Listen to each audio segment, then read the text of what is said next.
अगर आप सोच रहे हैं कि ट्रैफिक जैम के लिहाज से देश की राजधानी दिल्ली या फिर आर्थिक राजधानी मुंबई सबसे आगे है, तो आप गलत सोच रहे हैं। नीदरलैंड के लोकेशन टेक्नोलॉजी कंपनी टॉमटॉम ने साल 2023 की ट्रैफिक इंडेक्स जारी की है। टॉमटॉम ट्रैफिक इंडेक्स 2023 के मुताबिक दुनिया के 10 सबसे ज्यादा भीड़भाड़ वाले शहरों में बेंगलुरु और पुणे शामिल है। जी हाँ, 2023 के इंडेक्स में बेंगलुरु छठे नंबर पर है, जो कि 2022 में दुनिया का दूसरा सबसे व्यस्त शहर था। वहीं दुनिया के 10 सबसे ज्यादा धीमी रफ्तार वाले शहरों की लिस्ट में पुणे 7वें स्थान पर है। साल 2023 में पुणे में 10 किलोमीटर की दूरी तय करने में औसत समय 27 मिनट और 50 सेकेंड रहा, जो कि 2022 की तुलना में 30 सेकेंड ज्यादा है।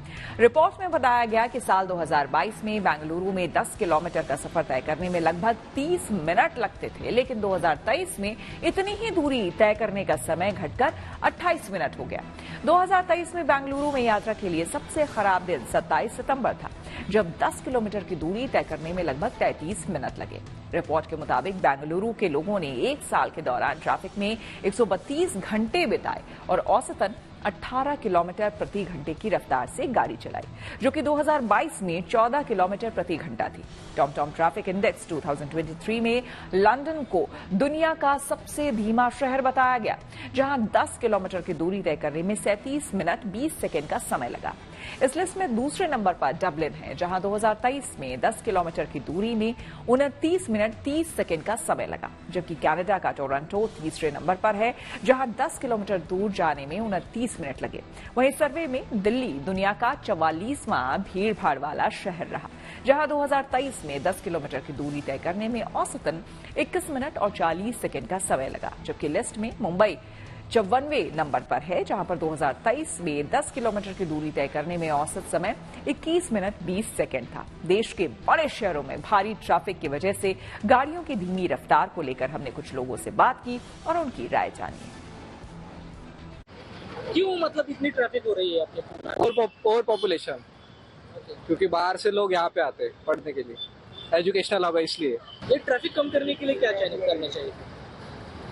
मैनेजमेंट करना चाहिए, मतलब महाराष्ट्र का एक साइड डेवलप करना चाहिए, जैसे विदर्भ साइड है, उसको डेवलप करेंगे तो फिर पॉपुलेशन यहाँ पे ये नहीं होगी, पॉपुलेशन यहाँ पे नहीं आएगी। कॉम्पैक्ट रोड है और कॉम्पैक्ट रोड होने के कारण मतलब ट्रैफिक जाम होता है और सही ढंग से मतलब अपना जो लाइन वगैरह है जैसे कि मतलब करना चाहिए, ट्रैफिक फॉलो करना चाहिए, वो नहीं होता है, या फिर सिग्नल कई जगह पे चलते हैं कई जगह पे नहीं चलते, उसकी वजह से ट्रैफिक की भीड़ बढ़ती है। वो बहुत मतलब कारण है।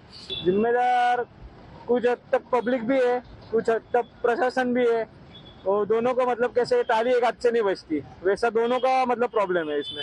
लोगों को भी फॉलो करना चाहिए, जो रूल्स बताए उसको फॉलो करना चाहिए, और गवर्नमेंट को भी ध्यान देना चाहिए कि कहीं पे मतलब कुछ बंद है या फिर कुछ चालू है तो मतलब सही ढंग से हो रहा है कि नहीं वर्क, वो भी देखना चाहिए। गवर्नमेंट को भी दोनों को एक साथ काम करना चाहिए। पुणे में अभी भीड़ जैसी जैसी बढ़ रही है वैसे वैसे एरिया भी बढ़ रहा है, डेवलप हो रहा है, लेकिन बाहर गांव से जो भी आते हैं उनको ट्रैफिक की परेशानी रहती है। अहमदनगर से हमारे को वागोली, शिक्रापुर, वहां से आने को बहुत दिक्कत हो जाती है। कुछ तो भी उसमें डेवलप होना चाहिए। अभी जो डेवलपमेंट चालू है, जो काम की वजह से सब है, उसके वजह से बहुत ट्रैफिक बढ़ गया है, तो गवर्नमेंट ने कुछ तो करना चाहिए इस बारे में, मतलब। और पोल्यूशन भी बहुत बढ़ रहा है ट्रैफिक की वजह से, और वो जो अभी ये जो कंस्ट्रक्शन का पोल्यूशन है वो भी बहुत बढ़ रहा है, तो उसके लिए गवर्नमेंट ने कुछ ना कुछ करना चाहिए। ट्रैफिक में तो सुधारना होना ही चाहिए। ये कोई एक प्रशासन की जवाबदारी नहीं, तो हर पब्लिक की जवाबदारी है ट्रैफिक कंट्रोल करना। अभी देखो आप, अभी यहाँ रास्ते से गए तो कितनों देर कार साइड में लगी रहती, वो नहीं होना चाहिए, उसके ऊपर प्रशासन थोड़ा ध्यान देना चाहिए। और दूसरी बात तो ये है कि जो सिग्नल तोड़ते हैं, अभी मैं देखो पट्टे के अंदर रुको, बाकी के आगे गए, उससे भी थोड़ा बहुत प्रॉब्लम हो सकता है। लेकिन एक अनोखा विक्रम हमारे नाम हुआ है पुणे करके नाम। बराबर है, तो अपने वजह से हुआ है ना, अपन उसको जवाबदार है। कौन जवाबदार है? इधर गंदगी होती है, इसके लिए प्रशासन जवाबदार नहीं होती। इधर ट्रैफिक जाम होता है, उसके लिए जो हर एक, अभी देखो सिग्नल कितने लोग तोड़ते हैं, इससे भी प्रॉब्लम होता है भाई। ये हर पब्लिक की जवाबदारी होती है अपने शहर को अच्छा रखने की। पब्लिक ट्रांसपोर्ट काफी तरह से अच्छा है यहाँ पे। सो मेट्रो काफी तरह से बढ़ चुका है, ज्यादा से ज्यादा डेवलपमेंट हो चुका है। तो वीकेंड्स पे अगर लोग अपने गाड़ी से अलावा अगर ट्रैफिक मतलब पब्लिक ट्रांसपोर्ट का इस्तेमाल करेंगे तो ज्यादा से ज्यादा रोड पे जो लोड होता है तो वो कम हो सकता है। तो पब्लिक ट्रांसपोर्ट के ऊपर ज्यादा अवेयरनेस होनी चाहिए। ट्रैफिक पुलिस ने अभी एक QR कोड लॉन्च किया है जिसमें आप उस QR कोड को स्कैन कर सकते हो और वहाँ पे जाकर के आप ट्रैफिक प्लेज ले सकते हो। सो बेसिकली उसमें इन शॉर्ट लिखा भी है कि उसमें क्या क्या रूल्स, बेसिक रूल्स होते हैं ट्रैफिक से रिलेटेड जो आपको फॉलो करने चाहिए। वो आई थिंक बैंगलोर में सबको ही करना चाहिए बिकॉज यहाँ पे ट्रैफिक का बहुत ज़्यादा प्रॉब्लम होता है। और मोस्टली जो हम लोग ने देखा है ट्रैफिक के अराउंड एम्बुलेंस भी फंस जाते हैं।